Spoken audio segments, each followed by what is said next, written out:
ஆச்சி மசாலா. எந்த சமையலும் ருசி தேடும் ரகசியம். 20 ரூபாய்.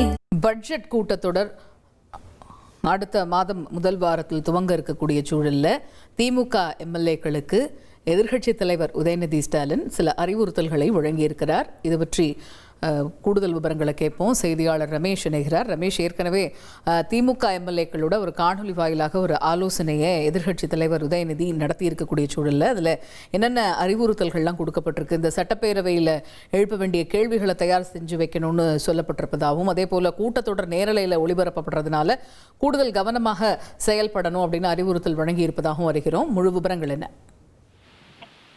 திமுக எம்எல்ஏக்களுக்கு எதிர்க்கட்சி தலைவர் உதயநிதி ஸ்டாலின் பல்வேறு அறிவுறுத்தல்களை வழங்கியிருக்கிறாரு.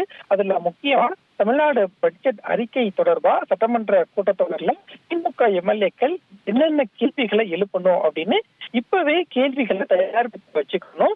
கூட்டத்தொடர் தொடங்கும் போது தொகுதி பிரச்சனை, முக்கிய விவகாரம் சம்பந்தமா திமுக எம்எல்ஏக்கள் கேள்வி எழுப்பணும் அப்படிங்கிற ஒரு அறிவுறுத்தலை உதயநிதி ஸ்டாலின் சொல்லியிருக்காரு.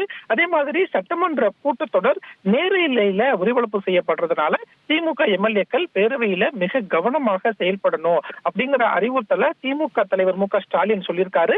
அதை நான் இந்த கூட்டத்துல பதிவு செய்யறேன் அப்படின்னு உதயநிதி ஸ்டாலின் பேசியிருக்காரு. அதே மாதிரி திமுக எம்எல்ஏக்கள் பலர் அனுபவம் வாய்ந்த மூத்தவர்களாக இருக்கிறாங்க, சிலர் புதிதாக வந்திருக்கிறாங்க. அப்படிங்கறதுனால புதிய எம்எல்ஏக்களுக்கு அனுபவம் வாய்ந்த மூத்தவர்கள் வழிநடத்தணும், நிறைய விஷயங்களை சொல்லிக் கொடுக்கணும் அப்படின்னு சொல்லியிருக்காரு. அதே மாதிரி முக்கிய விவகாரங்கள் என்னென்ன இருக்கு அப்படிங்கிற பட்டியலை தயார் பண்ணி வரக்கூடிய நாட்கள்ல நம்ம பேரவையில கேள்வி எழுப்பணும், அதற்கு தயாரா இருக்கணும் அப்படிங்கிற அறிவுறுத்தலை உதயநிதி ஸ்டாலின் கொடுத்திருக்காரு.